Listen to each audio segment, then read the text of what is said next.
didn't feel good. So I was like, oh, I'll just take a nap. I'll feel better, right? Yeah. I took a nap. I woke up with a migraine. I just felt really sick. I had a migraine this morning too. I took some medicine. I feel a little bit better. I still feel a little weak, but not as bad. So I don't know if it's a sinus infection. I don't know if I dehydrated. I don't know if I'm getting the flu. I don't think I'm getting the flu, but I just felt really weird and sick. So I woke up, three something like I usually do, and I was just like, man, there ain't no way I'm going in. Yeah. I just felt too bad. So I called Greg and told him I wasn't coming in and went back to sleep.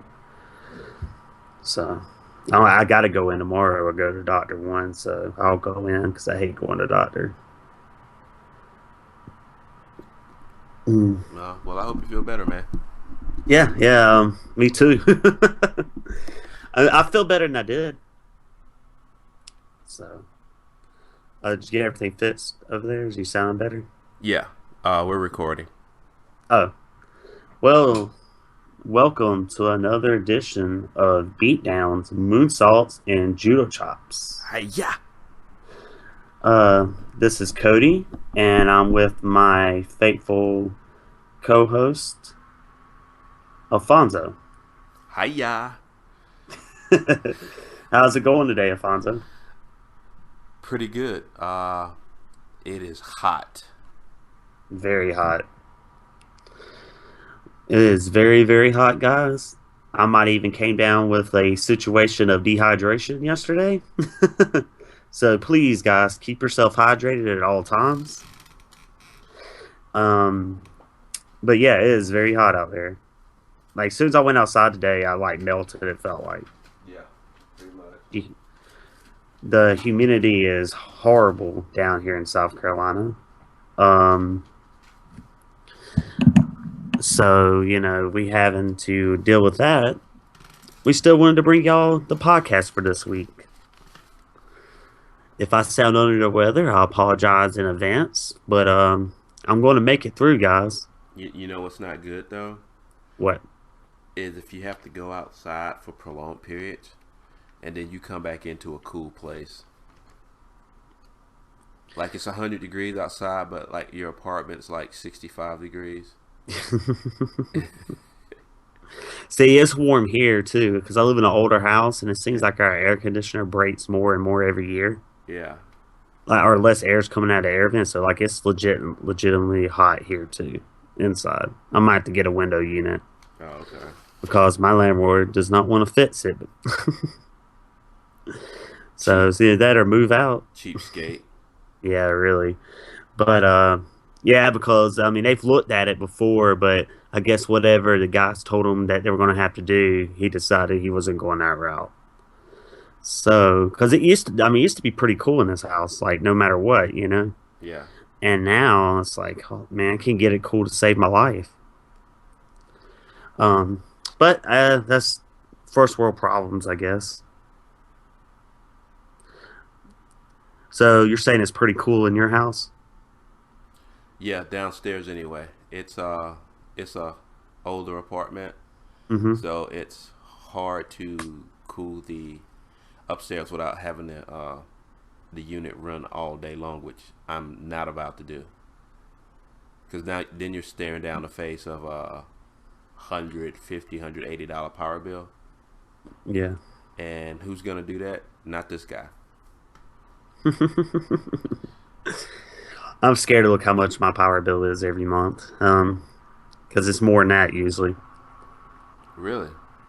Yeah, I mean, because we are running the air constantly, just trying to get it to cool off in the house, and it's just not working. Oh, So, you might need yeah, to move, pal. yeah, really. Move to a nice, newer apartment. Leon might need a roommate. Uh, I'm just kidding. Kidding, guys. Kidding. He keeps wanting me to. He has this 5-year plan. I'm sure he'll mention it in the future.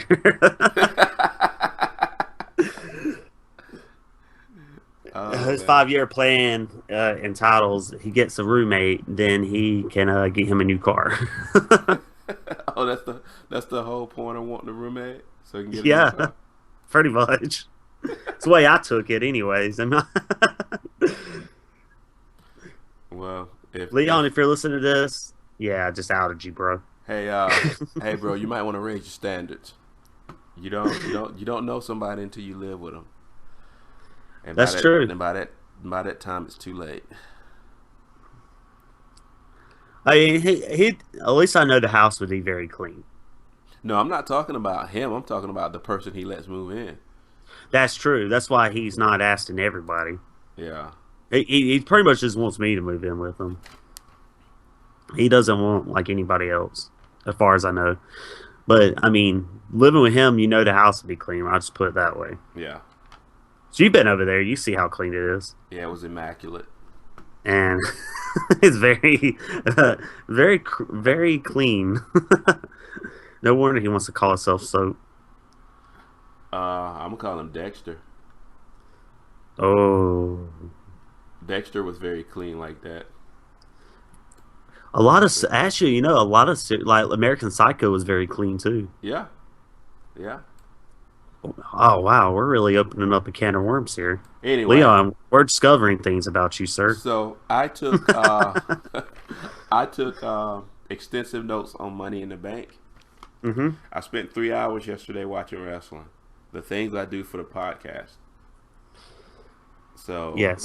and I may not watch any more wrestling this week because of this. Because Whoa.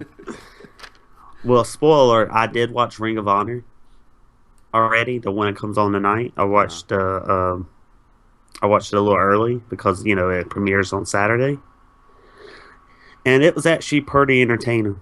Entertaining, even after all the wrestling I've watched this week. Because I even watched Tough Enough special presentation of them cutting the 40-13 as I was sick, laying on my deathbed. okay, And it was entertaining. I suggest you, if you got time, check it out on the network. I don't think that's something I'm gonna be getting into.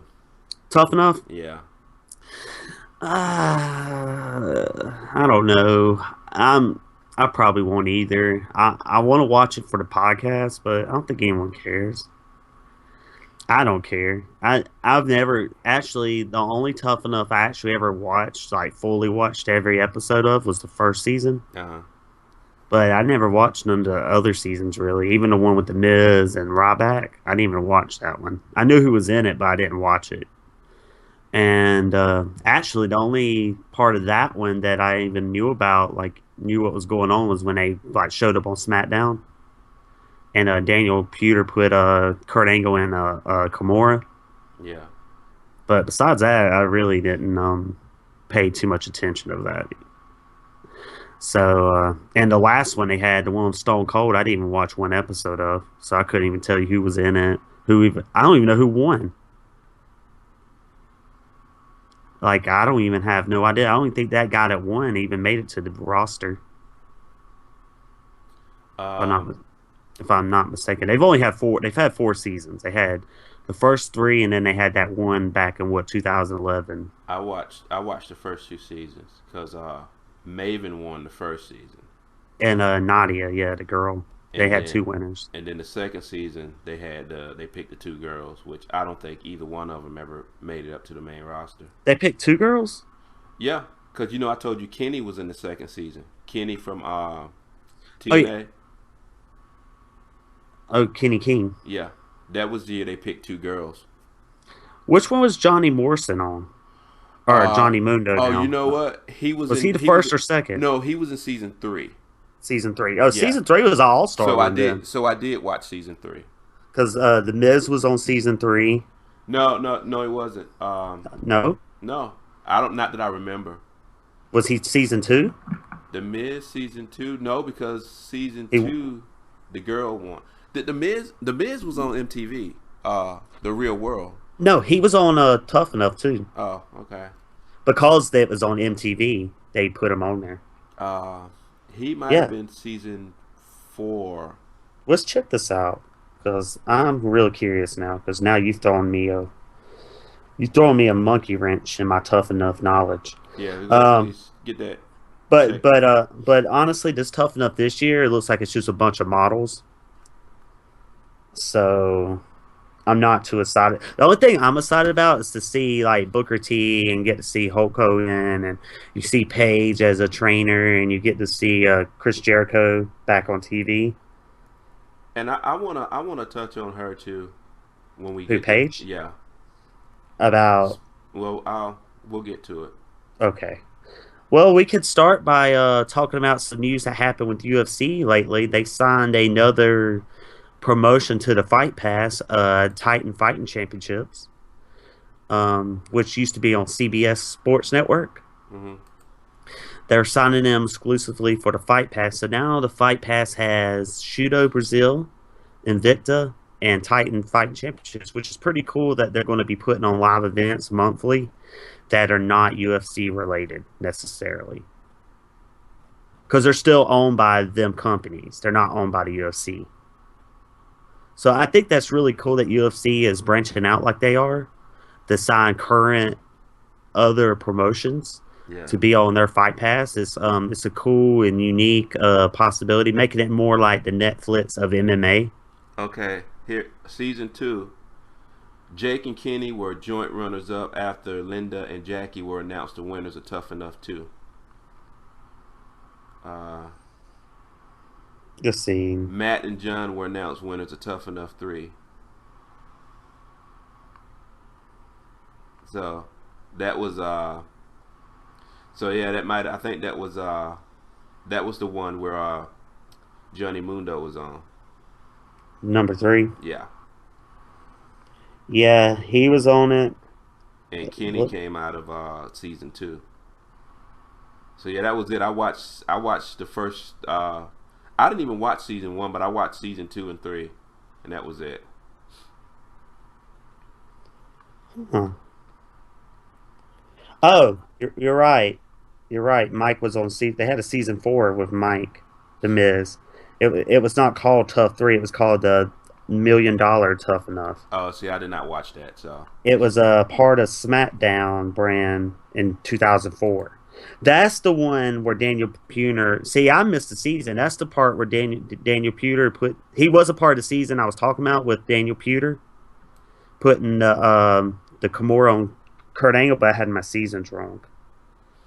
So yeah, they had Mike, the Miz. They had that's the one Ryback was on.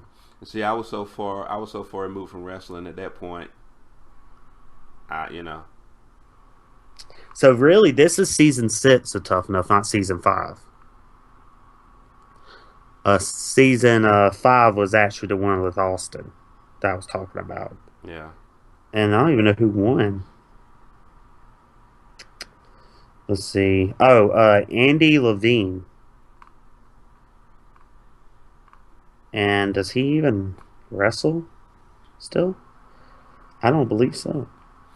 Anyway, we wasted enough time on this. Yeah, screw Tough Enough. Yeah. Let's get to Money in the Bank. Or are we gonna do MMA first? You want to do the Let's last one? let's let's do MMA first. So UFC in Mexico City. Um, we both watched this card. Well, if you want to call it watching. We glanced at this card. Yeah, we did more talking than anything. We did, but we knew what happened. We knew what happened, guys. What'd you think about this card? Pretty decent card. Yeah, yeah. Last week's was probably a little bit better, but still a decent card. The altitude had a big part in this whole card. It was like the altitude was that proverbial six man, where a lot of people struggled dealing with that altitude. And as we'll see in the main event, um, basically, uh, we had two fight pass cards, two fight pass fights. Clay Claude versus Benitez. Benitez won by decision. Landed some nice leg kicks, and I thought he was going to finish the fight a few times. But ended up Clay Collard has a lot of heart and stayed in the fight to the end. But I really look like neither one of these guys didn't necessarily impress me, but Benitez definitely looked great in the fight. Um, then we had Augusto Montelio versus Cathal Pendred. Pendred's a guy that I see them pushing up the ranks coming up very soon. Um, just because of his Irish heritage and his tie-ins with Conor McGregor and etc. Uh, he basically this fight was not that entertaining. I mean, Pendra did what he needed to do, but Augusto just kept running away. And there was a few times where Pendra just threw his hands down, like, "Come on, guy, fight me."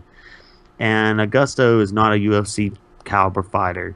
Um, but they need him for the Mexico card. So we'll see what they do with him after this. But he did not have an impressive showing. When you run away from somebody, you know, you're just not gonna you're not gonna impress the UFC brass, the fans, or anybody. And Pendred came to fight. He came forward. He did what he needed to do to win. I want to see him fight a step up in competition, but we'll see what they do with him. Moving ahead, you have your FX prelims portion of the card, and it started off with Patrick Williams. He's 7-4. It was a lot of people didn't know much about this guy. Neither did I. Him showing up in the UFC, a lot of people weren't sure, and he what he could do, and he fought Aledrio Perez. He caught Aledrio right off the bat with a punch to the head, and then landed a choke, a brutal guillotine on Perez, thus getting the quickest submission in UFC history. So Patrick Williams could put that on his tap, and we'll see what he can do in the future. Now he's 8-4. Not the best record in the world. 8-4. No one knows who you are, so that means you didn't really fight anybody of any note yet. But he got an impressive showing in his first UFC fight, and we'll see what happens coming up in the future. You'll probably see him on more of these prelims and fight pass cards or portions of the UFC until he probably gets some more recognition and more impressive wins. But you can't get more impressive than a 23-second submission victory. All right, moving ahead, you got Efren Escudero, former Ultimate Fighter winner. Been in and out of UFC a few times. Getting a fight against Drew Dober that lost his last fight. A lot of people were high on Drew Dober at one time, but he basically it was almost identical. What happened in the last fight just happened a little later and a little slower. But Efren Escudero took out a choke on Drew Dober, and it was all Efren Escudero. He is going to be one of the Ultimate Fighter Latin America coaches. So that's why he had this fight on this portion of the card. I don't see much for Efren Escudero. Like, he was a good wrestler when he first showed up. He had some promise when he won the Ultimate Fighter, but with the losses he's had in the past and his cardio issues and other issues like that, I don't see much more than what he's doing right now, beating the lower tier fighters and beating guys that might can make a come up, and just like basically not even necessarily a gatekeeper, but a lower level gatekeeper, if that makes any sense. Still belongs in the UFC as of right now, and we'll see what happens in the future for him. Drew Dober, he needs a victory in a desperate way. The way they've been cutting people in the UFC lately, he could be in danger of being let go by the UFC. So we'll see what happens if he does get another fight, and if he does, he definitely needs to win that fight. Um, do you remember? What do you think about Efren Escudero and Drew Dober, Alfonso? You pretty much covered everything I was gonna say. Okay. Real quick, is today when they usually announce the cuts from UFC? They can. today, or they could within a week or two. Okay. Sometime like Luke Barnett, he got cut, but it was like weeks after. It was after I talked about it. Oh, we missed one fight. The Johnny. For some reason, my notes got messed up. But Johnny Cade. Uh huh. He fought. I don't even know who he fought. I don't even have it on here. He won the fight, but Johnny Cade won a fight. It was a decision victory. I do know that. I just cannot remember who he actually fought. Um, but that was actually earlier in the prelims. I actually totally just glossed over that. So moving ahead, Henry Cejudo fought. Oh man, I don't even know. Let's see. My notes are all messed up here. Um, Do we really want to cover every fight anyway? oh, he fought Chico Camus. No, we really don't. But I mean, we might as well because I've already pretty much did it. We're almost on the main card. Henry Cejudo defeated Chico Camus. The reason this fight is of note is because Henry Cejudo had trouble making weight a bunch of times, but actually the altitude did not play a factor in his fight, which was good. It was a scrappy fight. I definitely thought he won, but Chico Camus did a really good job of stopping his takedowns. And once I saw that happen, I really thought Chico Camus might could still just fight away from him, but Henry Cejudo showed that training is working for him, as he had enough stand up to take the unanimous decision victory. Johnny Case actually defeated Francisco Trevino in a unanimous decision. It was a pretty one sided fight. So that was the fight that I did skip over. Next, we had Tisha Torres versus Angela Hill. I really didn't enjoy this fight. On paper, I thought this would be a really fun, entertaining fight. It did not turn out that way. Tisha Torres like stayed in second gear. It felt like she just did enough to win the fight when it looked like she might have done more and made it more entertaining and maybe even stopped Angela Hill. Angela Hill is a raw product. She was the number 16 seed of that Ultimate Fighter with a tournament where they had a strawweight tournament, where Tisha Torres was the number 2 seed. So if you even went by that, you know this was a big mismatch. And it looked like a big mismatch to me. How did you feel about this, Alfonso?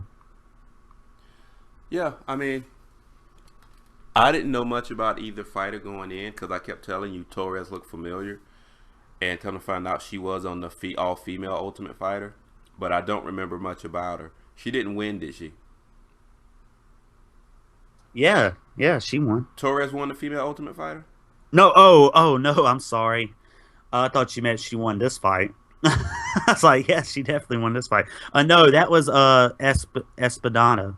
Okay, I didn't. I just knew she looked familiar, and I recognized her from the all female Ultimate Fighter. But she definitely won the fight, and yeah, you're right. I think she decided to play it safe, especially once she realized she was probably ahead on points. The last round she spent just trying not to lose, and I think the other woman, she just gassed out. That I think the altitude got to her early, and she was just hanging on for dear life toward the end. I think it was that, and also that Tisha Torres is a couple notches above her in talent and in fighting. Angela Hill's a good stand-up fighter, but that's about all she offered, and that was all she was promoted as because she was also on the same season, but she was the lowest seed, like she was like the 15th or 16th seed on the Ultimate Fighter. So next we have Yair Rodriguez defeating Charles Rosa via split decision. I didn't feel like this was a split decision at all. I thought that Yair Rodriguez did great on the ground, enough to garner the decisions. He had Charles Rosa in a triangle choke from was 2 minutes. Talk about taking chances. This Yeah, guy Charles. comes out with like a one of those trickster kicks right off the bat. Yes. Yeah, Yar Rodriguez is probably the best Latin American. Well, he's actually Mexican, so we can actually even say that Mexican fighter to come out of the Ultimate Fighter Latin America. And also, he was a winner, obviously, so that has something to do with it.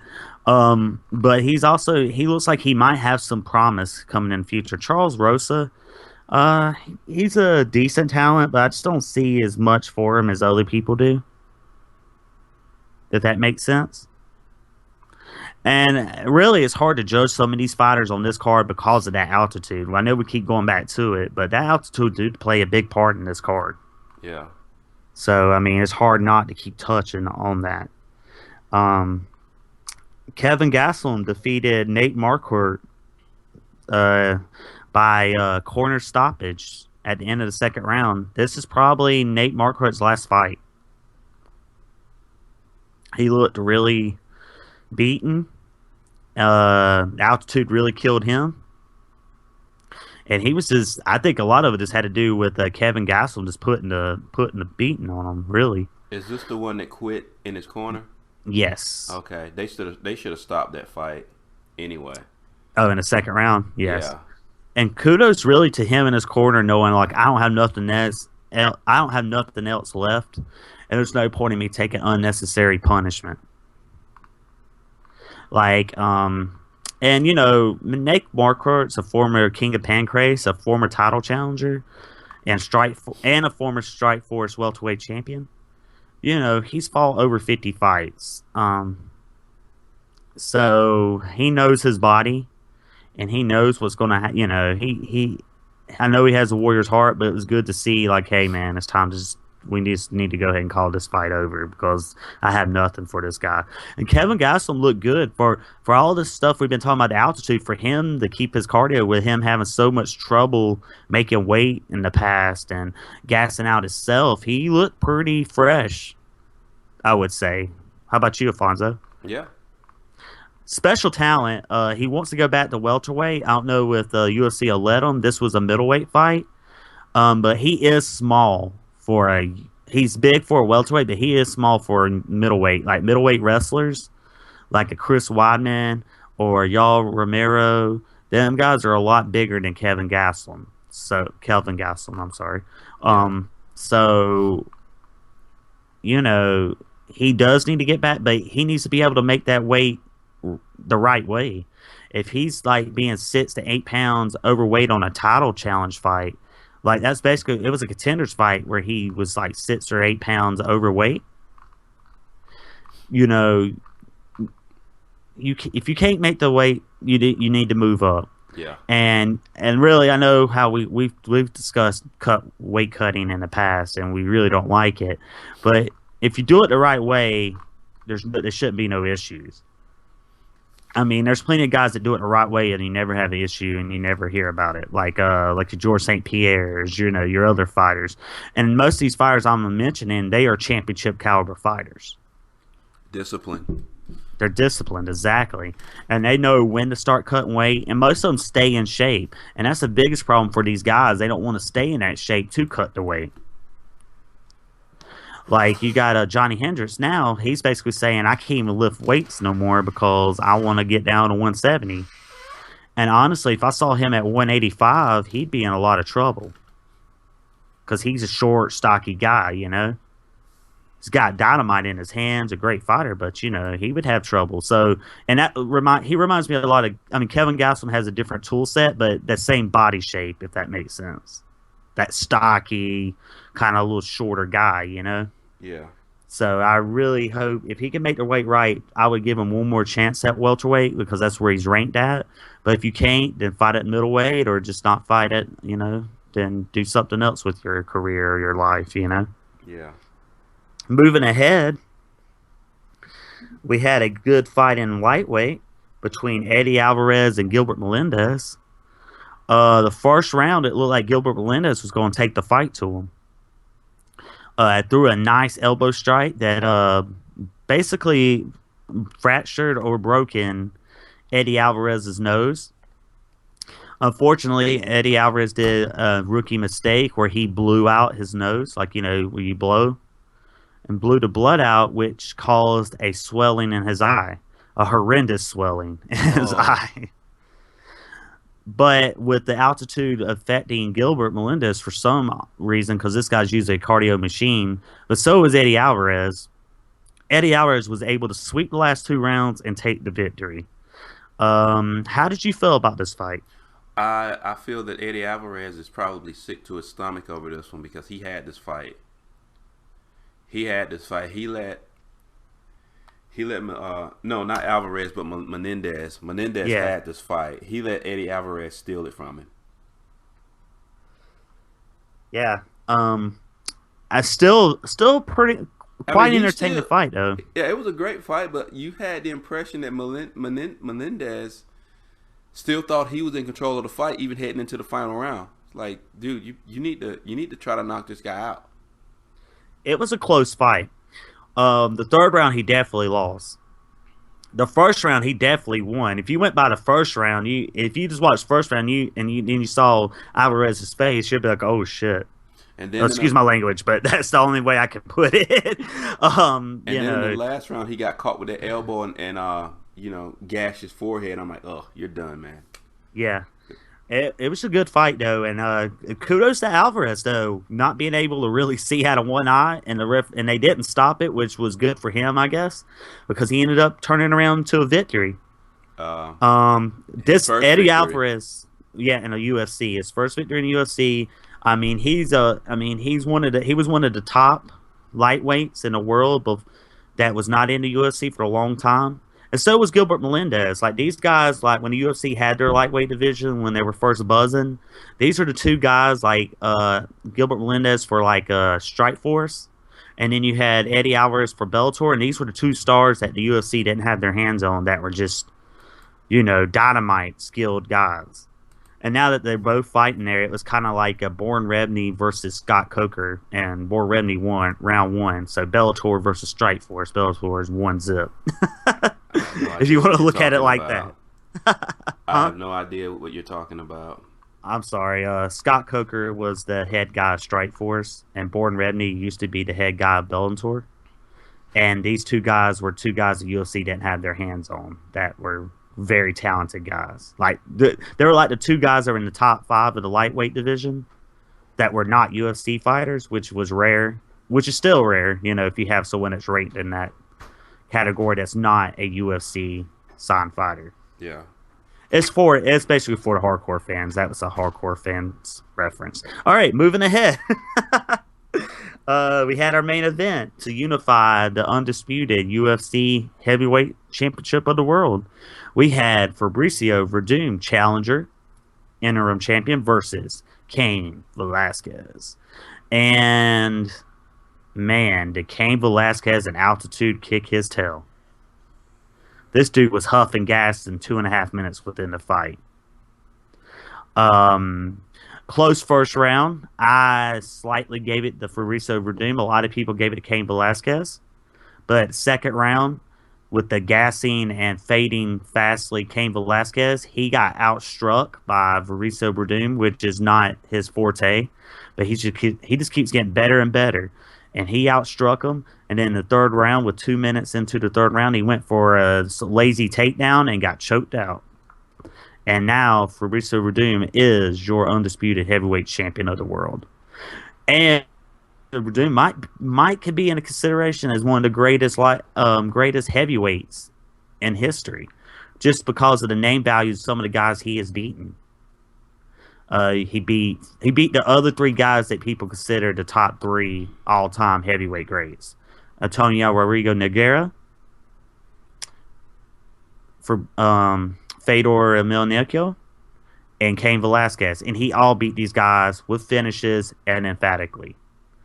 So I wanted him to win, but I was kind of thinking that Cain would win, unfortunately.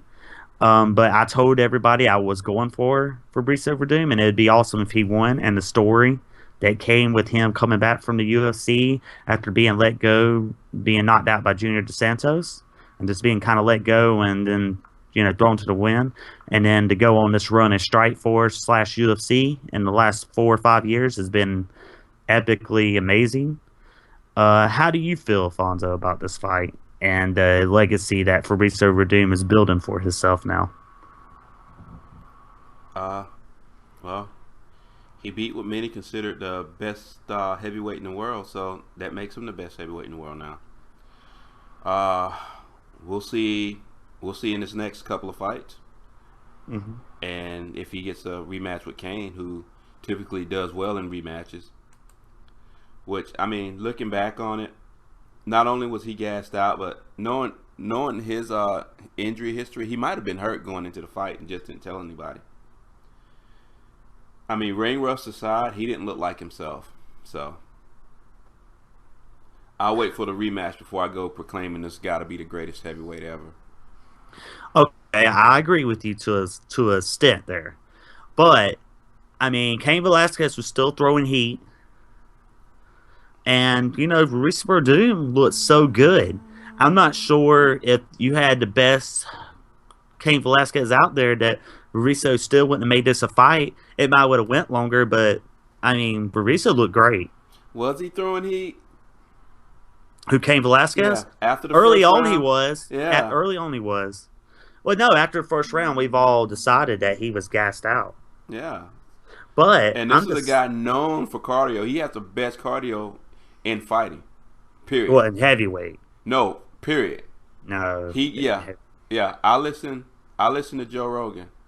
Joe Rogan. Joe Rogan. No, No, Joe Rogan said his cardio is better than most lightweights. that's not all lightweight. So it's not the best in fighting. It's the best in heavyweight. Dude, he's got some of the best cardio in fighting. Period. Some, but he is Look it not the best look it cardio up. fighting. No, he's got some. He at some guys, yes, but he is not the most cardio. He's in the top 10%. Mm. Just Google Kane's cardio Okay, and see what it well, says.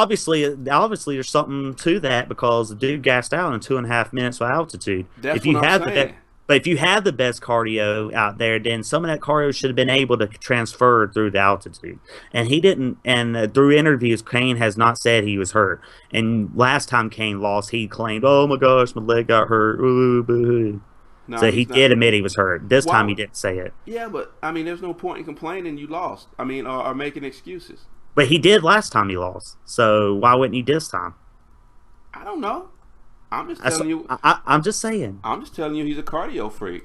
He is a cardio freak, especially for a heavyweight. I'm not saying that. I'm just saying it's not the best in MMA. I just don't. I don't agree with that statement. But is it? I mean, the best heavyweight cardio machine? Yes, no doubt, no doubt. Um, but I get what you're. I know where you're coming from. I get what you're saying. I don't I think get. you do. I do get what you're I saying don't think you from. do because you're still trying to refute my argument. I'm tired of refuting your argument. We agreed to disagree, sir. But the point is, he did not look himself, like you said. But I just want to give a lot of credit to Fabrizio because I think Fabrizio did a great game plan and because even when Cain Velasquez was throwing some nasty leg kicks. Can we agree with that? And Early. if Fabrizio Verdum just walked through him, he's just like, kick me again. I don't care. Well, I'm gonna for, box your face off. he, you know So, what? He did what he was supposed to do over somebody who didn't bring their A game. I give him that. we'll see what happens in the rematch. I agree. Which I don't think they're going to go to right off the bat No, I mean, cause because I of don't. how dominant Fabrizio was. How do you really put a rematch on right off the bat like that? Cain Velasquez needs to show that he still is that same fighter.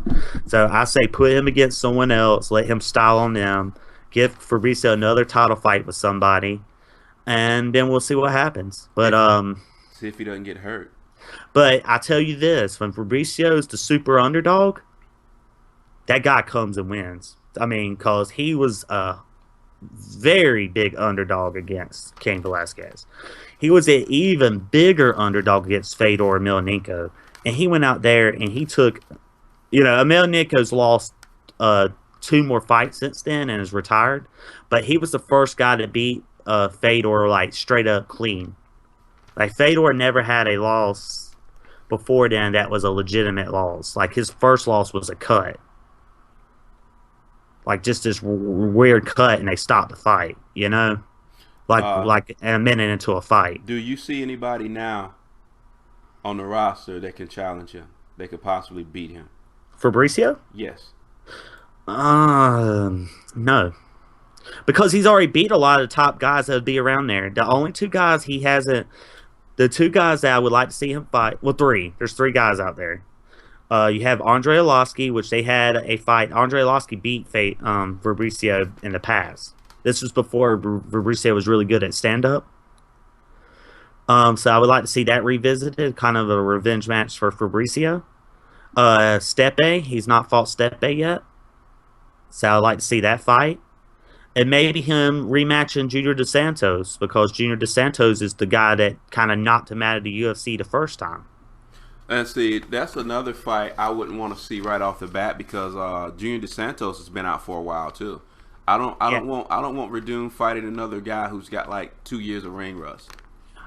Well, yeah. Well, when was the last? Was it early this year or late last? It was Late early this last year. year. Was it late last year? Junior fought. Yeah. Because I watched it with Leon. Leon's been watching the fight since like November, Uh-huh. so I knew it was around that time. It's been since then, but yeah. Junior Santos says he ain't gonna fight to October, November. I want to see him fight one more guy. But here's the problem: he did beat Steppe. Steppe's got a good win under his belt now. Yeah.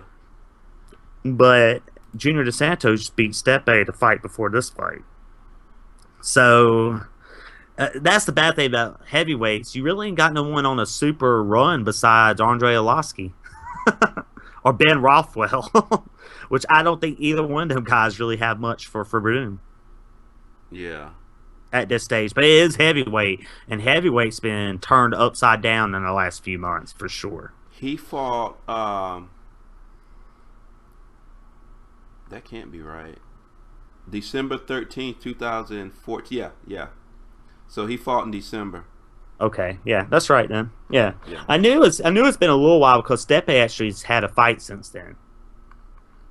Yeah. Um, a really great fight where he looked dominant against Mark Hunt. So I don't know. Heavyweight division's a hard division to really pick. You don't have no one guy out there that you could really see really giving Fabricio another run for his money besides maybe just doing a rematch with Kane. But I'm just not ready to see him fight Kane again. I want to see Kane fight someone else and see if Kane is still the same Kane. Because even this version of Kane, I really do believe would have beat 90% of the other heavyweights out there, even in this state he was in. Not if those heavyweights went to Mexico City 5 months in advance. Yeah, but none of them would. And none of them guys have the cardio. I mean, Fabricio's a decent cardio guy, too. A lot of people are forgetting that. So, and he did the whole 5 months. Yeah. So he So, was serious about this fight. well, yeah, he should have been. And it's kind of funny. He called Cain Velasquez a fake Mexican. He's American. He's not Mexican. He kind of proved it tonight. I mean, not tonight, but Saturday night. But enough on this fight. The only thing I want to touch on as far as MMA related before we start running into our wrestling Oh. is Kimbo versus Shamrock this Friday. Yeah. Will you be watching it? No. No. No. I will be watching it, guys. I'm doing this for y'all. Plus, I just have to watch every MMA card for some reason. Well, Now we can still talk about it because I find both of them to be interesting characters. I want to. There's other fights on the card that I'm interested. Oh, talk. Well, go ahead. Well, you have Patrick Pitbull Ferrari defending the featherweight title for the first time against Daniel Wishkell. Daniel Wishkell is a great submission artist. Pitbull finally got over that hump and won the featherweight title that's been out of his grasp so many times. Because, they do the tournament they used to do the tournament format in Bellator. Yeah. and he won it a few times, but he just never could get that title. So he's had a few title shots, and then this last time he won it finally. And I'd like to see what he does in his first title defense. You also have Derek Campos fighting Michael Chandler. Michael Chandler's the same guy that used to be the lightweight champion for Bellator.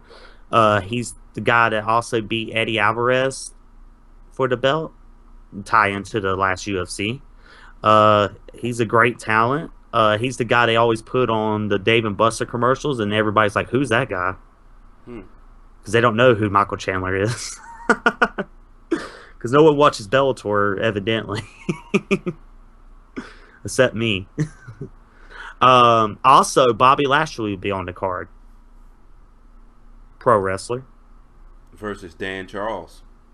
Yeah, it was originally going to be James Thompson, and James Thompson has a win over Bobby Lashley, and James Thompson's also the guy that fought Kimbo a long time ago, the British guy that had that big cauliflower ear that busted.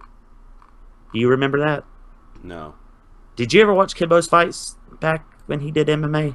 I watched no. I just saw what he did on YouTube. Oh, okay. Well, never mind. But anyways, if anybody remembers that fight off CBS, it was the fight before the fight that Kimbo lost on Elite FC. That's the same guy, and he ended up getting injured. So now we got Dan Charles. Dan Charles, I don't know anything about Dan Charles, and Dan Charles is probably going to get beat up. So next fight. Dude, nobody listens. Nobody's listening knows any of these people you're talking about other than Kimbo and Shamrock. Oh, Daniel Strauss fight. Who's Daniel Strauss fighting? I know Henry Corrales. Henry Corrales. Yeah, that's another young prospect guy. Daniel Strauss will probably win. He's a former featherweight champion. Oh no, bantamweight. Remind me to ask you something after you finish this. That's it. That's all I want to talk about. No, I mean you hadn't finished the rest of the card. That's it. That's the main card. The prelim card's not important. Okay, so I mean, what would you tell somebody that barely? I mean, like, say like myself, they have a casual interest in MMA, but they don't know anything about Bellator or Strikeforce. Is Strikeforce even still around? No, Strikeforce was bought out in 2012, and that's how Gilbert Melendez, Luke Rockhold, Jacare, all these guys came in. Yes. Yeah. See, I didn't even know that. So, what would you tell somebody that knew nothing about Bellator to get them interested? To get them interested about the new Bellator, basically, and they hadn't watched Strikeforce either. No. See, that's hard because basically now Scott Coker's running the new Bellator. And the new Bellator is going to be built on fights that they think fans are wanting to see. So the most casual fan is going to probably be like, say, a fan from 2005. You know what I'm saying? Mm-hmm. Or something like that. They'll go, oh, I see Tito Ortiz on this card. Or I see Bobby Lashley. Or you saw Rampage fight there until he just came back to the UFC. Bellator now is not the same Bellator it was. If you were saying a few years ago, I would have said Bellator because of the tournament format. Mm-hmm. If you wanted to see something just different. Yeah. But now there's some good fighters in Bellator. A lot of Russian influence is at Bellator. It's just a good, if you got a Friday night to kill, or you got a couple hours to just put on your DVR, because they're only usually 4-fight main cards, so it only lasts about 2 hours, 2.5 hours, and you have that kind of time, it's worth watching, because besides the UFC, the only other place you're going to see halfway decent fighters that are top quality, top shelf competition is going to be on Bellator. And Bellator's got deep pockets now because of Spike. So some of these guys that get disgruntled with the UFC and Dana White, you're probably going to see in a Bellator cage. They also have a lot of stars like Bobby Lashley from Pro Wrestling. They're adding people like Kimbo, Shamrock. But you got to be really interested in that kind of thing to want to watch it. Because the really top flight fighters they have now are not well known. But if you watch it, you'll understand why people watch Bellator. So I'd say give it a chance if you had them 2 extra hours, Mm. because you will see great fights from time to time. You'll see great knockouts. You'll see if you watch the Glory series I was talking about, the kickboxing. Yeah. When them guys want to do MMA, they typically go fight at Bellator. So it's just another fun night of fights if you're into fighting. But for the most casual fan, besides what they're trying to do with this like Kimbo Shamrock thing, and they have TRT signed up, and they try to do the Tito Ortiz and Stephen Bonner thing, which was a flop, I guess, because you're asking me, you never even heard of it. Um, it's not much to it really, Mm. and really, I think Scott Coker's hurting the product by trying to make all these casual fights. But there'll be a lot of eyeballs because it's Kimbo and Ken Shamrock, so Yeah. I can't say much about that, but that's about it. I know that's not the best endorsement, but it's still decent. It's still got great fights within all that stuff, and there's a lot of young, talented prospects out there that you probably will see in the UFC eventually. So there you go. And when they come to UFC, they'll actually be more seasoned than a guy that's coming off your Ultimate Fighter. So, Yeah. but let's leave off this UFC talk and MMA talk, and let's head to wrestling. You said you wanted to start with the Money in the Bank. Yeah. All right, and you said you took actually a lot of notes for this. Yes, I did. Is this a good thing or bad thing? What did I? It's good that I took notes. Yes. I mean, no. Was it worth taking these kind of notes for it? Oh yeah. Oh yeah. And because normally these gimmicky matches they bore me and I tune out. But I mean the Money in the Bank ladder match was everything that I hoped it would be but didn't expect it. Really? Yeah. I thought for me it was the best match in the show. I mean, but the show was full of great matches, but the ladder match was the best match for me. We'll touch on what our favorite match was and stuff at the end. Did you watch the kickoff show? No. Okay. Well, on the kickoff show, there wasn't much to it. They had the promos, etc. And then you had King Barrett versus R-Truth. King Barrett came out with this weird outfit that he didn't wear on Raw, guys. So if you didn't see the kickoff show, you won't get to see this satchel that this guy wore that looked utterly retarded. He came out. He wrestled R-Truth. R-Truth rolled him up, stole another win. R-Truth steals his crown, puts it on backwards. Said a funny part. R-Truth is just making me crack up. I mean, he is a comic gimmick, but I enjoy it. He said that Michael Cole could be his jester. And since King Jerry was already the king, he could be his prince. And he runs away and throws the crown back at King Barry and then runs off. Mm. So that's, I mean, it's nothing. It was nothing, but I did write a little note on it, so I just wanted to touch on it. They start off Money in the Bank with the 10-bell salute to Dusty Rhodes. Still miss you, guy. And then they start off with the Money in the Bank match, which I thought was a good move to kick off the show with this match instead of having it right beside another ladder match. So you had Neville versus Randy Orton versus Dolph Ziggler versus Kofi versus Kane versus Sheamus and versus Roman Reigns. It was one of your safer Money in the Bank matches, but they did have their typical high spots. You had one spot I thought was particularly kind of brutal with a powerbomb to Kofi Kingston by Roman Reigns onto the ladders. And then he grabs Neville and power bombs him on top of Kofi. But you had your typical high spots. You had the red arrow was shown by Adrian Neville. Roman Reigns did an awesome plancha onto everybody. Um, Randy Orton pulls Neville Randy off Orton. the ladder and RKO's him on the way down. Yeah, RKO's them. RKO's a bunch of people. um, the New Day shows up to try to help Kofi, but Roman Reigns says nah, takes all them guys out. And then later on, after you get through all your high spots, you see Roman Reigns going for the briefcase.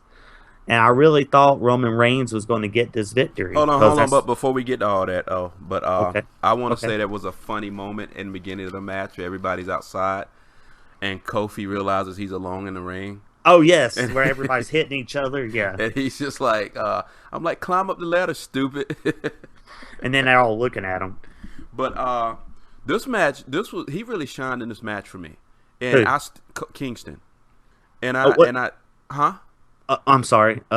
That's why they put him in this match, even though he's part of tag team, because And he's been in a lot of these. yeah, and at some point, and it would have been great if he had, spoiler alert, if he had won it, because it would have been great to see him walk around for the next year with that briefcase, flanked by the New Day.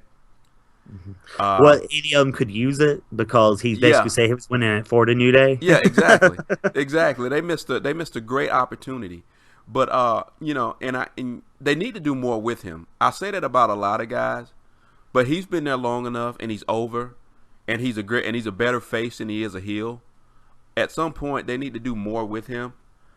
At least let him challenge for a world title if you're actually not going to put it on him.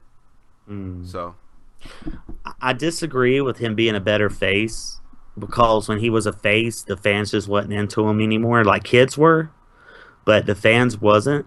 Like I think he's better off at like where he's overly trying to be a face, where it's just almost annoying for the fans, where it makes him a great heel. If that makes sense.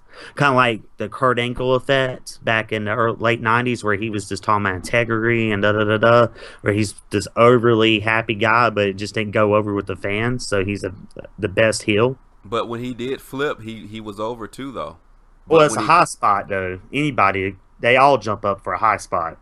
so Which he's good at that. This is the matches he shines in. These ladder matches, the Royal Rumble where he usually does one spot where he keeps himself from being eliminated by standing on his hands or something. I mean, but everybody did well in this match, especially in Neville. I can't say enough about that guy. I mean, they're definitely going to have to do something with him too, at some point. His talent's wasted. But all in all, it was a great match. Everybody, even Sheamus did well in this match. And I hate that he won it. And I hate that we're gonna have to watch him carry this briefcase around for the next year. But I enjoyed the match. I don't think he should have won. Uh, Um, it was a surprise, but really, why Sheamus? Unless they're going to change this guy's gimmick somehow and change this guy around because nothing works for him. No one cares about Sheamus. I think, and I like how Roman Reigns didn't win it because I like right now, and including what happened last night, I like where they're going with this Bray Wyatt storyline Okay. so far. Okay. Got a little weird there at the end, but Well, that's Bray Wyatt. yeah. Not sure I like, putting somebody's actual kid into an angle, but You know, when I saw that commercial, I just felt like someone's actually going to do something with that. And, you know? Because they showed that commercial earlier that night. yeah. And I was like, huh, that's kind of ironic because I've never seen this commercial before. And then all of a sudden, there's the picture. But we'll touch on that later. Okay. But yeah, I mean, it was a good match. It wasn't the best Money in the Bank I've ever seen, but it wasn't bad. It was still a great match. You know, they played it a little safer, which there's nothing wrong with that. Hmm. And like I said, I still enjoyed it. Basically, Bray Wyatt though screwed Roman Reigns, and then you had a spot with Sheamus and Neville on top of the ladder, and basically Neville gets thrown off, and Sheamus gets the belt. I mean the belt. I'm sorry, the briefcase. Well, he's guaranteed a belt now. Yeah, maybe, unless he becomes oh man, I forgot what name he was going by then. Who's won the money in Mizdow, the? Damien Sandow, he won and lost. Oh, he never won a belt with it. No. Hey, let me ask you something. Did Mr. Kennedy ever win the belt? No, he was the only other guy not to. Okay. He lost his money in the bank. They basically made him lose his money in the bank to I think Randy Orton or somebody. Oh, okay. Yeah. So he never won it either. But good call. But we move ahead, and basically there's a promo with Paige. She dedicates this match to Dusty Rhodes, and then it's Nikki Bella versus Paige. Better match than I expected from these two. Um, but they did the stupid twin magic thing again. Yeah. And this is stupid booking. So basically, once the referee and her sees it, they don't call DQ on this, and Nikki Bella gets the win. I'm The getting reason fired up about this. Go ahead. Go ahead. the reason I say this is stupid, as you will see in the very next match, why this booking did not make any sense. This should have been a DQ. Yep. I mean, I didn't like this part anyways, but this should have been a DQ and a win for Paige, even though she won't get the belt. So I mean, yeah, the result's the same, evidently in the long run, but still, like, make this a legitimate sport a little bit, please. Like, Yeah. if you have these rules, enforce them a little bit. And they enforce it way too much on one match and not enough on another, Right. where there was no special stipulations on either one of these matches. And since you're getting fired up, I'll let you take the reins on this. Look, I am so sick of watching them have Paige get her ass kicked by someone who's not even a better wrestler, least of all a better athlete. They just, I mean, this whole storyline is just making her look like a fool.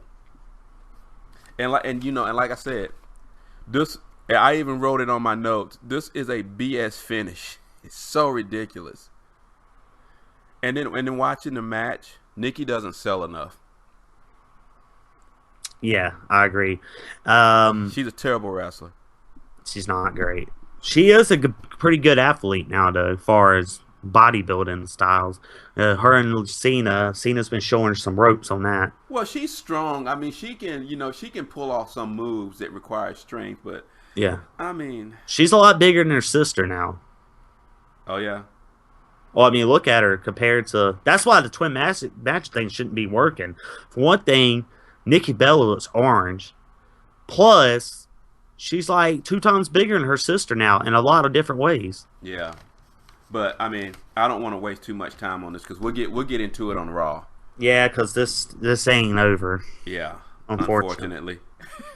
Jinx, you owe me a soda. I can do that. Beer or soda? Beer. Beer. All right. So after that atrocity, we have another atrocity comes out. The Miz. Yes. His gimmick is worse than ever. He comes out, cuts a promo on Ohio, which he is a native of. He's from Cleveland, actually, though. So I don't think he's from Columbus. I want to say he's from up further up north. Dolph Ziggler is also another Cleveland guy, I believe. So he cut a promo on Columbus or Ohio, talking about how he was happy that he left this place and blah blah blah. And he sits in on the IC title, which is Big Show versus Ryback. This match don't really even get too started, I would say. And the Miz jumps in, interferes, hits the Big Show, and causes a DQ. Alright. For one thing, alright, you didn't call DQ in the last title match when someone blatantly interferes. Then you have Ryback win. And I want to go back to Ryback sucks again. And I'll tell you why after we talk about tomorrow. Okay. Because if you agree that he's good at the promo skills, then you didn't listen to the commentary. But anyways, he ends up smiling and okay with still having a belt. That is such a heel move. You should be disappointed that you won in that fashion. How, as a babyface, are you happy that you kept the belt but lost the match? Because if you look at his facial expressions, he's cool with it. You know, I think that was stupid booking. It makes no sense, especially for the type of babyface that Ryback's supposed to be.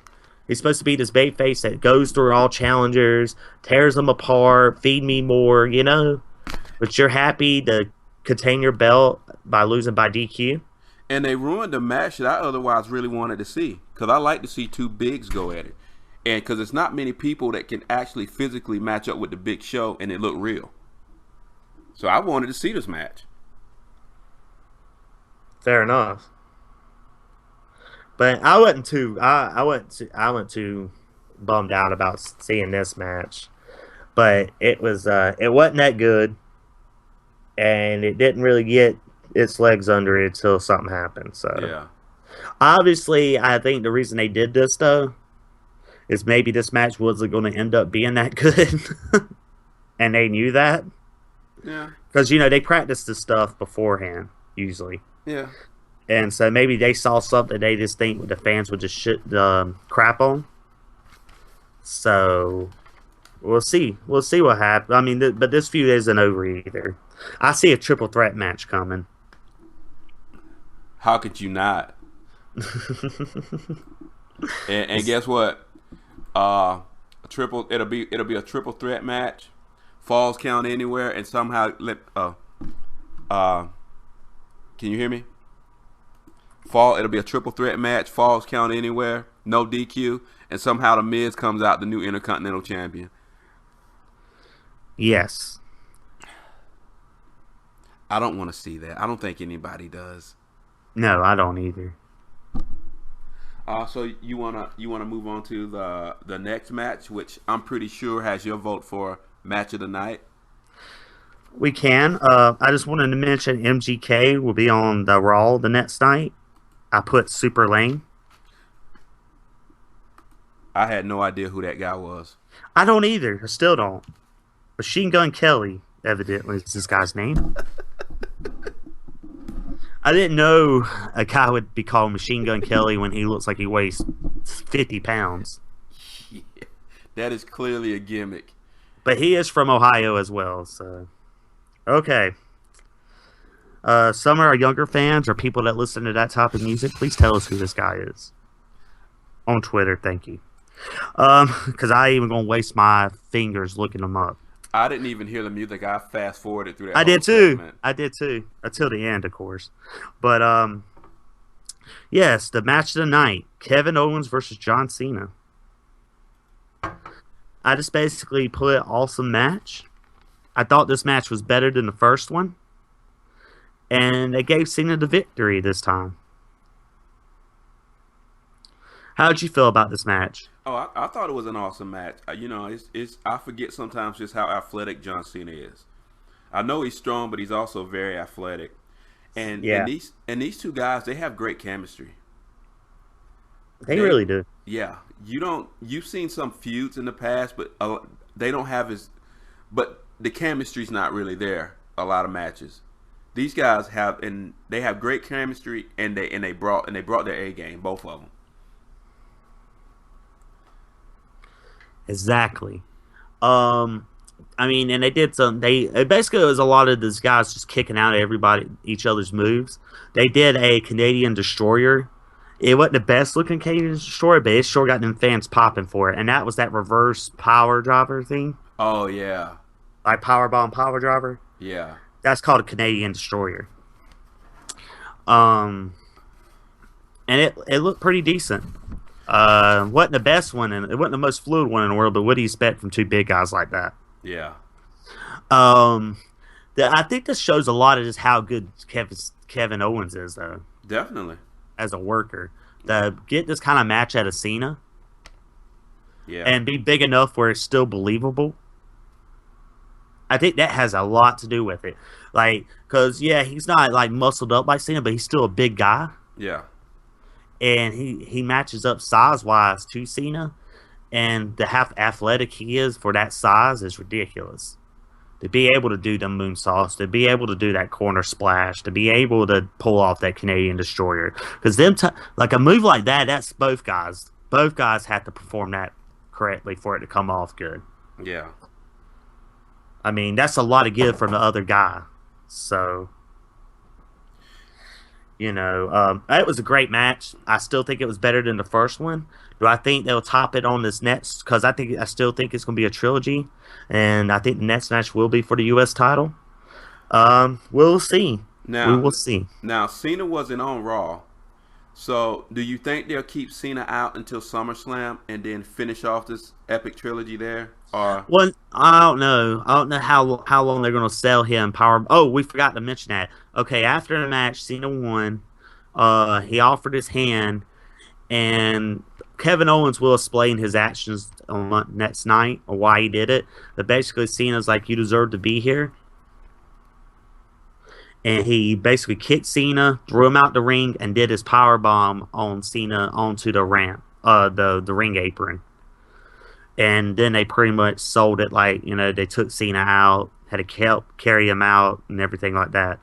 Um, so, but no, I really think they're going to sell it as a like I think they'll sell it to Payback because it looks like they're putting. We'll talk later, but it looks like they're putting all their big matches on Payback. Oh, what not about Payback, Battleground. Battleground? Battleground. I'm sorry, man. They use the same colors on these. Yeah, I meant Battleground, not Payback. Because Cena's usually at his height in popularity when he comes back from extended absences. I was just wondering, you keep him out until SummerSlam, but I don't know. They might as well since they're already doing a Leicester match. Well, see, we're jumping ahead. All right. We'll touch on that in a little bit. All right. So, got a promo with Dean Ambrose. Decent promo. Don't you think? Yeah, I Just mean, to sell the match for later tonight. yeah, yeah. Another tribute to Dusty. And then you got the New Day versus the Primetime Players. And the New Day made me mad because they dissed my Ohio State Buckeyes. Basically saying that they're cheaters and they come, which that wasn't exactly what happened while we got on probation. It was over tattoos. Yeah. If they knew what the hell they were talking about. But anyways, we got on probation, and next year we win the titles.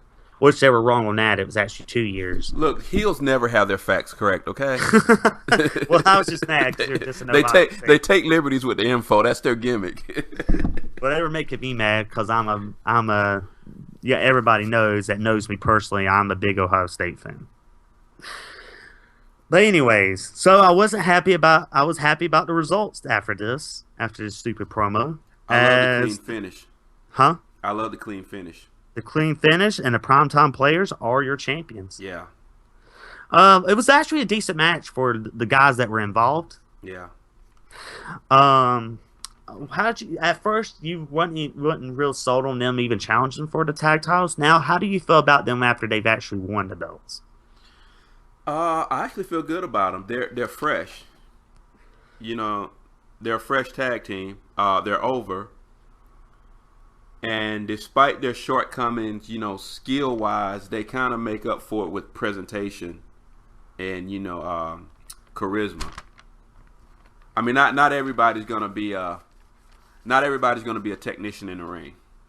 I mean, just so long as the opponents that get in the ring with them know what they're dealing with and are able to protect themselves. Because I'm telling you right now, the way Titus throws people around, it's only a matter of time that he overshoots and throws somebody clear over that top rope. That guy is so strong. It's not even funny. Yes. Yeah, so basically that was the end of that. And then we have the main event. Now, I like the promo before the match, especially the speech Triple H gave Rollins before he went out to the ring. Oh, yeah. Triple H can act. Yeah. Well, he's been there long enough. He should learn. That was that was a good speech. Yeah, I've never really hated Triple H's promo skills. Some people bag on him, but I've never have. No, I've always liked Triple. I always liked his promos. So, so Triple H gives the speech to Rollins. Rollins has basically got to show what he's made of, and that's how we move ahead to the title match. Dean Ambrose versus Seth Rollins. And it was a good match. It was very long though. Dean Ambrose took a butt kicking. They took some punishment. I think they both did. But yes, Dean Ambrose did take a butt kicking. And there was a lot of ladder spots, of course, which you expect to have a ladder match. Yeah. Was there any points of the match you really wanted to touch on? Well, besides the ending, him getting his knee worked on like that. Yeah. You know, how do you pull that off without actually taking some knee damage? Not only that, it was good storytelling. Yeah. By both guys. You know, he worked the legs like a cerebral assassin, like Triple H was. Yeah. And that's just old school wrestling when you work the body part and you keep working that body part. And it makes so much sense for the match because, you know, if you're working the knee, how's he supposed to climb up and get the belt? Yeah. It was there were some points where I was like almost saying holy yes, you know? Yeah. With the fans, because there were some good big spots in this match. Yeah. Did you hear what they talk about? We want a table. We want a table. I'm like, shut up. I don't want to see that. I don't need a table. Yeah. But somebody at your door? It sounds like it. Could you take the reins for this for a second? Yeah, I got it. So right. Yeah. So it was for me it was probably the second best match of the night. Oh, but the finish. So Seth Rollins he climbs the top of the rope. I mean, he climbs the top of the ladder. But surprisingly, Dean Ambrose had enough left in the tank and was able to climb to the top of the rope. Actually, Dean Ambrose beat him to the top of the ladder. Why do I keep saying rope? Beat him to the top of the ladder, grabbed the belt, and then they both had their hands on the belt. And Rollins managed to unhook the belt, and they both fell from the top of the ladder, both of them still clutching the belt. But Seth Rollins managed to snatch it away from him and making him keeping his title and actually leaving the ring with his title, while Dean Ambrose laid on the mat in a battered heap, defeated for the first time by Seth Rollins. And that right there concludes the Money in the Bank pay-per-view, folks. Pretty awesome show. Yeah. If you have any thoughts on it, please contact us. We'll give you that info again at the end of the show. Your thoughts, Cody? What, on the main event? Yeah. Like I said, it was a good match. I liked the psychology of the match. And yeah, the finish, I liked how the finish went. Like, you had both hands on the belt and then all determined on how you landed. Yeah.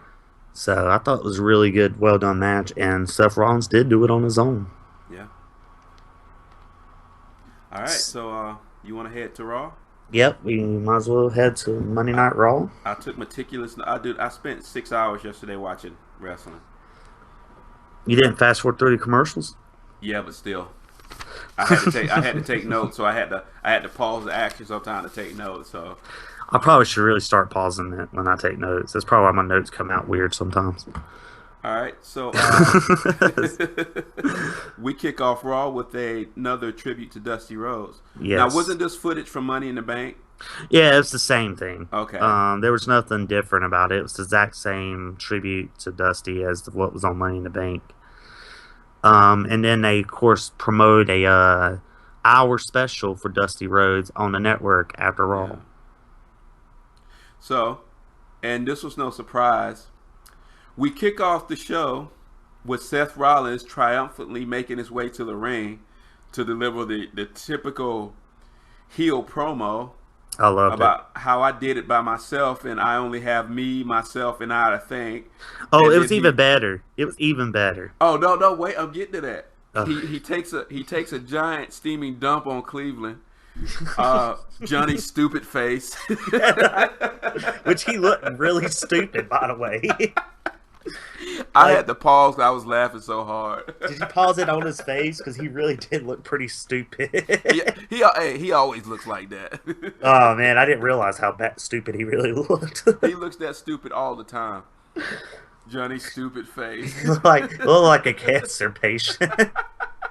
It looked like John Cena came and saw him earlier tonight, signed him a bunch of stuff. Okay, anyways, And he's supposed to be an NFL quarterback.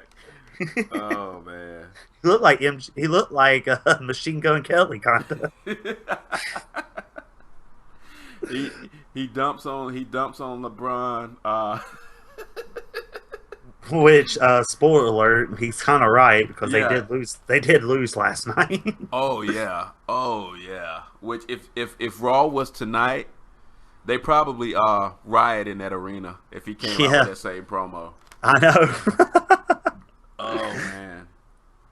But Dean Ambrose, he comes out, with a hitch in his gaddy up, but he still him and Rollins, they throw fists and then he runs Rollins off. So Dean Ambrose grabs him a chair, gets in the ring, and stages a sit-in. And he won't leave until Seth Rollins comes back out. So we cut the commercial, and Cody, you can take it from there. What, cutting the commercials? Yeah, they cut to a commercial after that, and then when Oh, they yeah. came, I was like, you can take over the next segment if you want, or I can. Oh, after Ambrose sits in. Yeah, Well, yeah, basically they and you already mentioned the promo, yeah, but yeah. where Seth Rollins is telling him back, No, asking no, him. no, no. This is next. I have this next after the commercial. Yeah. Okay, This is yeah. So basically, the Authority were talking to Seth Rollins. Seth Rollins was like, "What are you going to do about this?" And basically, they said we got it handled, and they, didn't. They basically call him out for what he said because he said he didn't need them or need anybody else, and he's like, "Oh, I don't need them other guys, but I really didn't say that about you guys." And then Triple H is like, "Are you calling her a liar?" Because Stephanie was the one calling him out on this. yeah. And he was like, "No, no, it's just And basically they're like, "Well, later tonight we had decided we're going to pick your number one contender for you." Dun dun dun. And he's like, "Don't I have some say so in that?" And they basically said, "Well, we trusted you to take out Dean Ambrose, so trust us to pick the challenger for you." And then Sheamus comes out to get rid of Ambrose. Oh. Cuts a promo on Ambrose, basically causes Ambrose a loser, and he's a winner. But they have a match. Match was in. Orton distracts Sheamus. He loses to Dean Ambrose, and then Orton's attacks him. And then we go back to backstage, and you can take this part. Oh, man, Orton whip Sheamus. Okay. Yeah. So next match we have R-Truth and Barrett. R-Truth comes out to the ring with a shower curtain draped around his shoulders, a Burger King crown, and Oh, a you plunger. missed the backstage promo. With who? Rollins and J&J. Oh, I didn't even. Yeah. Well, Yeah. basically, Mercury and them say he's afraid, and it's not when he loses the title, and it's not if he loses the title. It's when is he going to lose the title?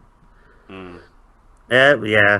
I guess it was worth skipping over. But yeah. anyways, and then you have another Dusty memory, and then our Truth comes out. And so our That's truth King. sets. That's Yeah. King. What's up?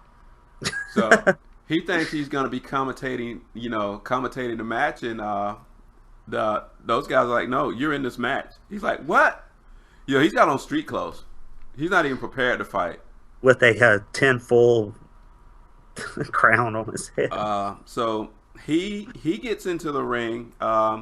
He clearly doesn't want to be there, but miraculously he slips out a win over Barrett in less than a minute of action.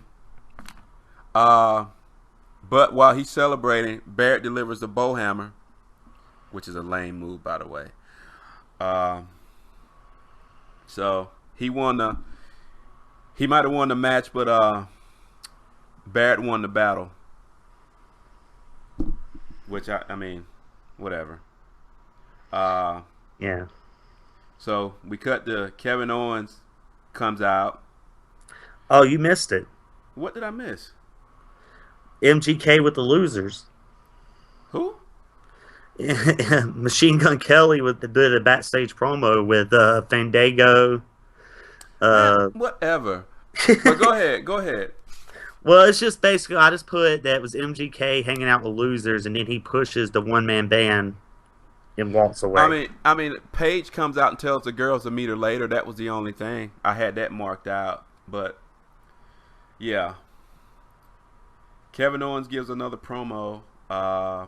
This time he wants a rematch with John Cena for the U.S. title, and then he issues an open challenge. Dolph Ziggler comes out and accepts the challenge, but Yes. before he starts, Kevin Owens is telling him that he didn't make this a title match for the NXT title. Yeah, Which Blondie. I'm starting to. Now, who was he talking to? Was he talking to her or was he talking to him? No, he was talking to him. He called him Hey Blondie. Okay, I didn't know if he was talking to her. Yeah, Which and was. also did you mention that Kevin Owens basically he blames himself for what happened to Cena by Yeah. disrespecting him by saying I like this part of the promo, so I do want to mention it real quick. Yeah. Is basically he was like, you said, you're finally here, you've made it, whatever, and he's like, I've been doing this for 15 years. I Yeah. don't need your acceptance, John Cena, to tell me that I belong here. Yeah, yeah, that's getting a little old, okay? We know you belong here, okay? You proved Well, Cena yourself. keeps saying it, so Yeah, well, that's getting old too. But, and frankly, his promos are getting tired. both If of them, he, huh? both Now, of them. If Kevin Owens just starts coming out and beating people up, I'll start liking him again. But I'm just getting sick of his promos because they're starting to get old. But him and Dolph Ziggler put on one heck of a match, Yes, which I thought they should have given it to Dolph Ziggler. And this is something else I want to touch on now. They just keep kicking out of everybody's finishing moves now. Dolph Ziggler put all his finishing moves on Kevin Owens, yeah, and Kevin Owens kicked out of all of them. The fair. zigzag, the Famitzer, the super kick. I'm like, Yeah, dude, come on. yeah, yeah. That's bad. That's one bad thing about some of these matches. Like, I don't want to see these guys kick out of everything. All right, what's it gonna take to finish this guy?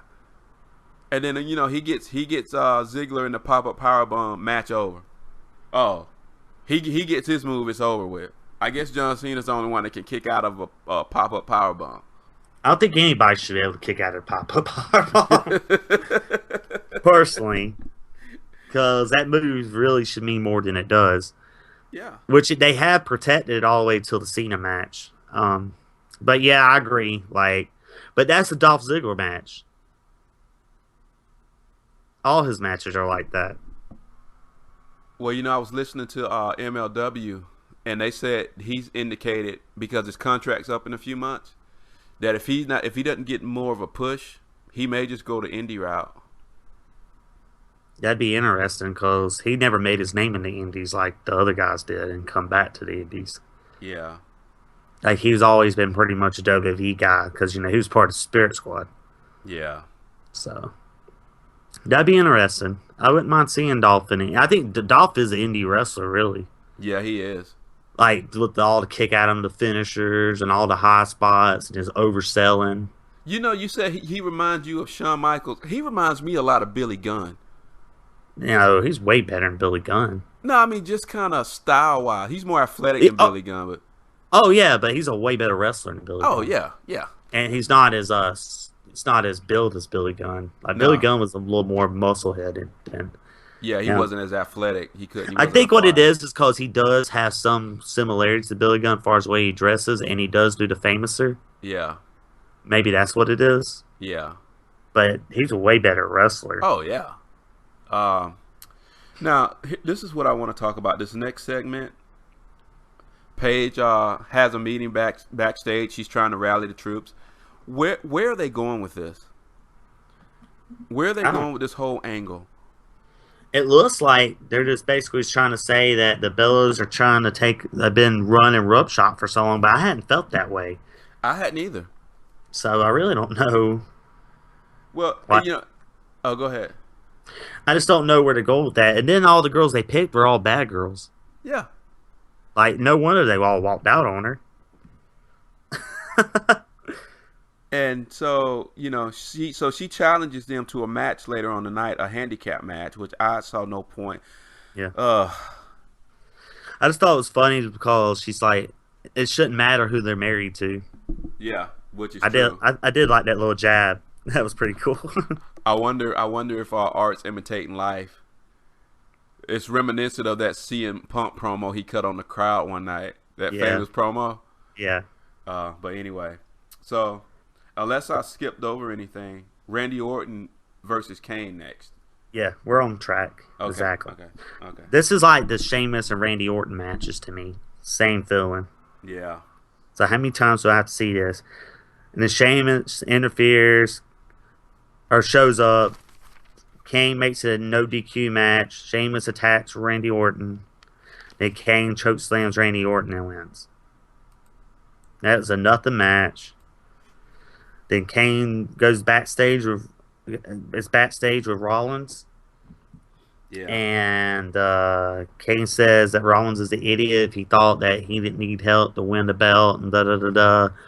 And Rollins basically disses his talks about Kane's family. Kane grabs him by the throat, says, "No one talks about my family," and lets him go. It was a nothing promo. It just basically, it reiterating no one's on Seth Rollins' side, and he's turned everybody against him. yeah. Then Ryback comes and does commentary for the Big Show's match versus The Miz. Miz actually gets cheered because he's the hometown guy. And they have a match, nothing match. Big Show gets into Ryback's face and gets counted out. So The Miz gets a win on the Big Show. And the Big Show gets a night off because he Yeah. didn't do anything at No. match. And Ryback just made my ears bleed with his horrible promo, his horrible commentary. Look, man, you give him a script and make him rehearse it, yeah. But if you ask him to do something on the fly, no, he can't do it. God, it's really bad. That was terrible. I'm just glad you agree with me. That was terrible. um, Roman Reigns shows up. gives a fiery promo. Yeah, And, calls out Bray Wyatt, and Bray Wyatt shows up on the Titantron. Cuts even a better promo, but didn't make a lot of sense. And then at the end of it, he pulls out the picture of Seth Rollins. I'm not Seth Rollins, sorry. Roman Reigns and his daughter. Yeah, weird. I And wonder this where is they're going with this. and this is from a commercial where it's talking about basically fathers being great dads, Yeah. where he's playing with his daughter. And yeah. Which they did the same commercial last year when the Shield were, supposed to be like heels, but yet they showed this commercial. You Who remember was? that? Who? They ran that Father's Day commercial last year too. Oh, did they? Yeah. Then No, this I was did back not. when the Shield was supposed to be heels. Oh, really? Yeah. All right, way to break kayfabe, guys. Thanks. I did not know that. Well, next we go to Paige versus the Bellas. This match made me sick to my stomach. I mean, what purpose does it serve to have her go out there and get beat up by the Bellas? The fans weren't into it. They're like, No. really, you guys are gonna make us sit through this crappy match? And they were doing this whole thing about give divas a chance, and they wonder why people don't give them a chance. Yeah, It's this shit, yeah, this stuff. exactly, folks. Exactly. If you wonder why women's wrestling sucks, go watch a replay of Raw and this particular match right here. Because NXT women's wrestling's so much better. Yes, and if you're not watching NXT, you should watch NXT. Watch it tonight. You should also be watching Ring of Honor in New Japan. But they don't have women's wrestling, so. But yeah, you should be watching that anyways. Just for great wrestling. But they don't have women's wrestling. But for great women's wrestling, watch NXT. So thankfully this match ended. The Bella Twins won. Obviously. And so we head into the best segment of the night. It was also the worst segment of the night, but it ended on the best possible note. Yeah, MGK starts rapping for about 15 minutes. I fast forwarded. Me too. Kevin Owens shows up, gives him a handshake, then kicks him, and power bombs him through. I don't know what was that he really power bombed him through. I don't need Some part of the stage, and I laughed out loud because it was awesome. Yes, it was. It reiterates how heelish Kevin Owens is, and this really does show how much of a push they're giving this guy. They think they had, and they need these type of heels because they don't have many heels in WWE right now, like true heels. Yeah. And he's a true heel, and I really enjoyed it. And this was probably the best segment of the night. But the only bad thing is this probably means we'll see this guy again. Who, the rapper? Yes, I think SummerSlam. He's gonna ruin SummerSlam with his music. Well, he might not rap. He might just come interfere. All right, I can stand that much. No, I can't. That even makes it worse. He should be not nowhere near a wrestling ring. So, the New Day versus Neville and the Primetime Players. This was a pretty decent six-man tag match. Yeah, it was. Neville gets the pin on Kofi, right? Yes, it was Kofi. Was it Kofi? Okay. Yeah, because Kofi had bad ribs and he got hit by Titus. Yeah. And then Neville did the Red Arrow, won the match. Yes. Good match. Kane does another backstage segment with Dean Ambrose. I think they're going to probably end up wrestling each other. Since what happens in a few minutes we'll talk about. Yeah, Dean Ambrose just basically smears it in his face. Yeah. You suck. You used to be the big red Now, I thought Kane was the big red machine. No, it's the Well, I think it's been both. Okay. Because he keeps calling him the big red monster. Like, you used to be the big red monster. You used to destroy guys in the most sadistic way. But he was considered a monster, yeah. He's like, now look at you. Yeah. So I really think, and they've been kind of pushing this. I mean, he's been saying stuff like this about Kane for a few months now. Yeah. Ever since he started wrestling, going against the Authority. Yeah. So I expect them to have a match against each other at Battleground.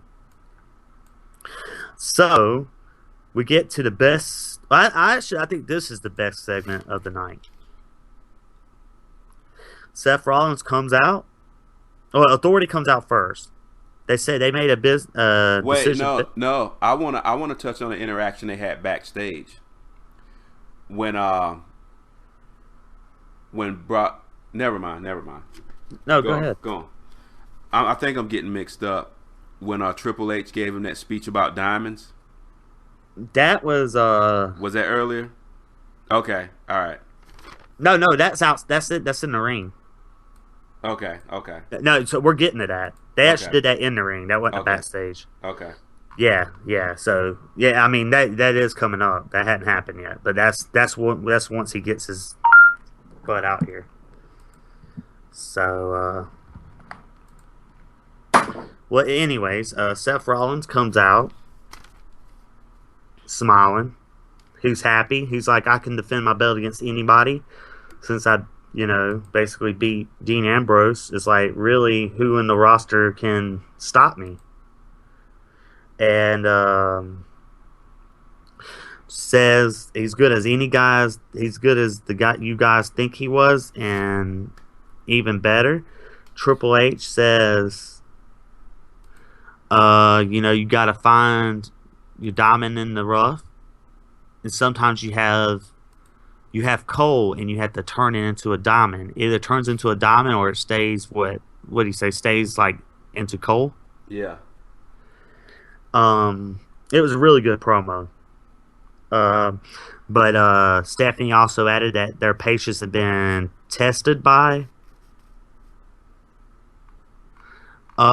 Seth Rollins, Yeah. and they're worried that they don't know that their payment and their investment into Seth Rollins is going to pay off.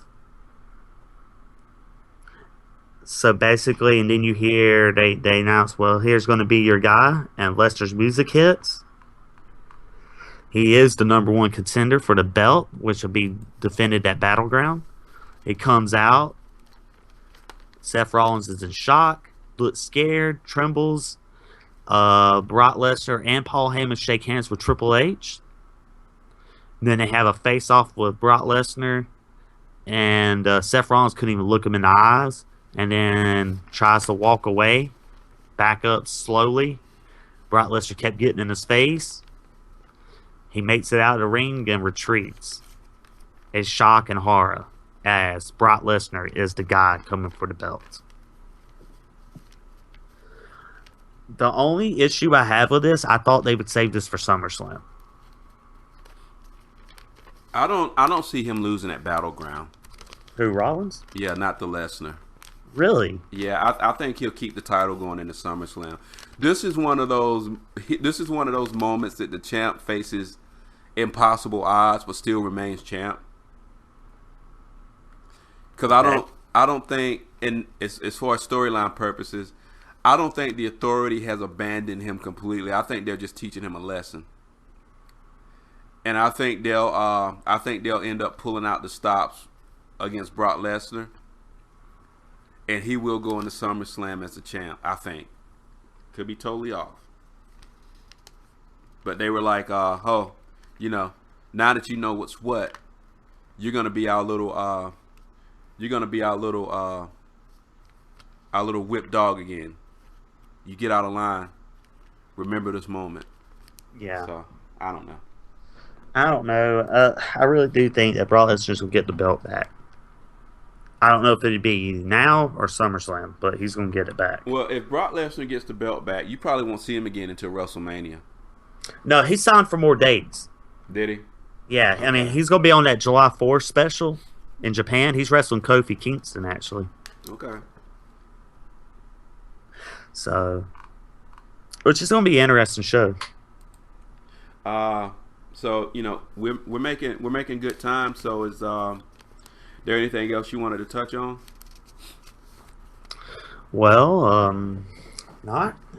I mean, there's nothing really to touch on this week. Um, we got the big night tonight, the big wrestling night, and you said you're not watching any more wrestling the rest of the week. No, I'll watch it. I'll watch it. Are you sure? Yeah, I'll watch it. What? I always do. Don't always take notes, but I do watch them. Fair enough. But I gotta watch this. I gotta watch this show that Charles and Leon have been raving about since 8. Yeah, the nerd show. Yeah, I give it. They gave Continuum a try, so I'll give since 8 a try. Well, Leon didn't give Continuum a try. Oh yeah, he wasn't involved in all of that. Yeah, he already seen it though, I believe. But Yeah, I just don't have time to watch all them shows that them guys watch No, because you spend all your time watching wrestling. I and don't know how MMA. you. I don't know how you spend have time to watch all of that. Verily, it take a lot of time. Yeah. Well, we got NXT tonight. If you haven't watched Ring of Honor yet, you can check out Ring of Honor tonight. Lucha Underground's tonight. The Iron Man match between Prince Puma and Johnny Mundo. That's gonna be a great match. I'm looking really forward to that match. NXT's though, it's got Kevin Owens versus Samoa Joe. Ooh, So that's another great match. 10, the Impact. Did they announce anything off of Destination X? uh, Or did I miss it? I watched it, but I don't remember them actually announcing anything for the next week. I can't remember. I don't know, but I'm sure that show's gonna be interesting. And then you got another Ultimate Fighter show, which oh man, I'm just ready for that season to end. Yeah, I'm tired of talking about it. it was a rough one. It's my least favorite show to talk about now.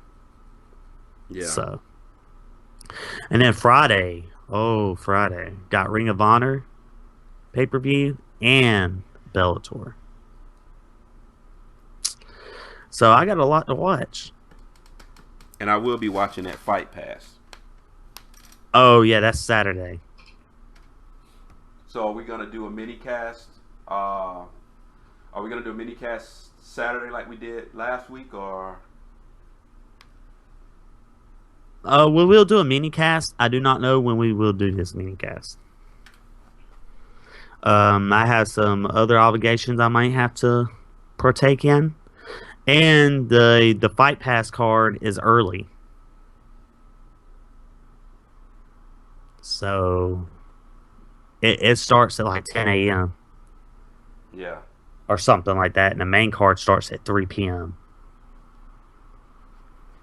So if I'm gonna tie that, I'll probably tie that. If I, it just depends where we decide where we want to put that on the mini. Anything? No, because you said hold that thought. I actually held my thought. Oh, Sorry. no problem. Let me see. That's all right. 147. Yeah. Got it. All right. Okay. Well, my character would be called the chemist, and I would come out to the ring with black boots and tights. Now I wouldn't wear tights; they'd be kind of loose fitting, maybe some black slacks or something, and a Okay. lab coat, some goggles, and some long black gloves that our chemists wear when they're experimenting. And my whole gimmick would be like I just engineer all kinds of experiments in and outside of the ring. Backstage, I would be doing social experiments, and my style of wrestling would be a clinical style because it's clean and efficient. And my finish move would be it would be called a chain reaction, which would be like four DDTs in a row, four elbow drops, and then a leg drop off the top rope. Wow. That would be my gimmick. Ah. Well, I would be the occultist, and I would run a basically a gang of wrestlers, kind of similar to like the Dungeon of Doom, but not as cartoony. Mm-hmm. Where I had my own cult, and I would basically turn some of the top baby faces into heels once I attacked them, and I would put I would gimmick them with a cut, like a real occultist would do, Yeah. and basically put their blood into a basically like some magic potion and make them drink it, where they would turn into one of my followers. And And my finishing move would be basically a cradle power driver Cool. called the Potion. And I would probably have quartz paint in some ways. Like, the black paint on my face Yeah. with different symbols and occultist symbols and stuff. And this gimmick would probably work better, probably in the WWE or and like a southern promotion where it's very Christian heavy and Bible heavy, because that's a way you can really get like good southern fans to just really hate you. Is go against Jesus and Gotcha. be a cultist. So that's why I would do that. Gotcha. Now, if I was a baby face, I would be more of a straight, narrow ass kicker, more like a submission specialist. And I would just probably use my name, probably change it like Cody Wood. Just a generic name using some of my real name in it. Yeah. And I would just be a submission specialist with the MMA type background, and I would get MMA training and stuff to incorporate in my wrestling skills, Yeah. and just be a straight up badass.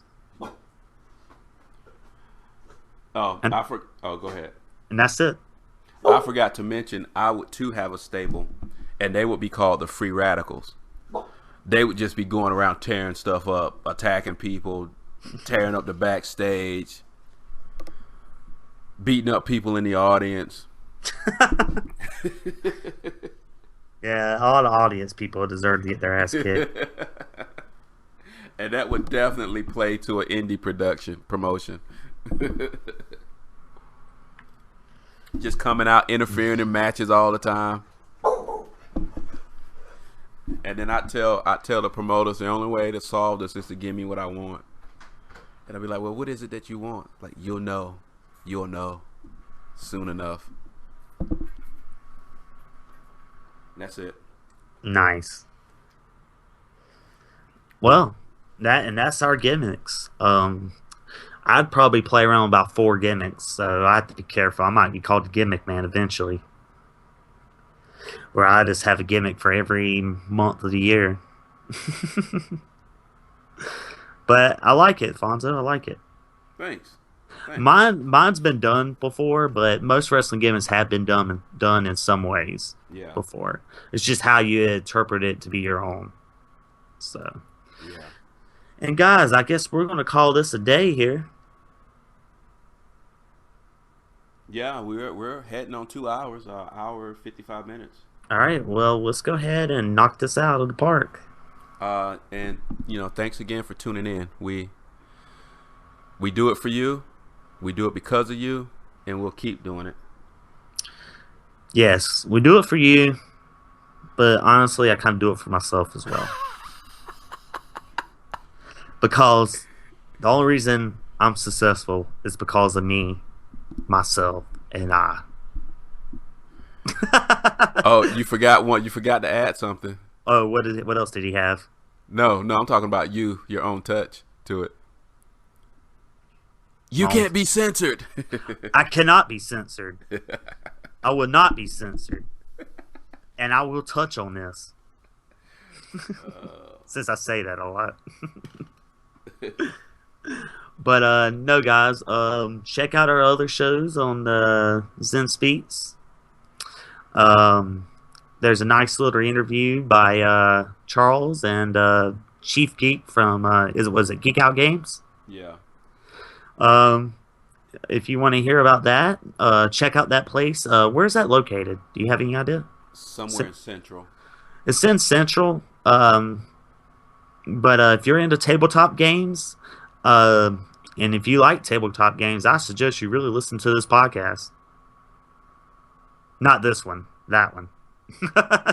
It's all on the same feed, folks. It's on the same feed. Yeah. If you don't like tabletop games, this might be the one for you. All right, we talked enough about that. All right, Yeah. all right, guys. Yes. We Our Saturday podcast, Podcasters Unite, will be coming up this Saturday. Yes. You know, we may or may not do another a mini cast. We don't know yet. Yeah.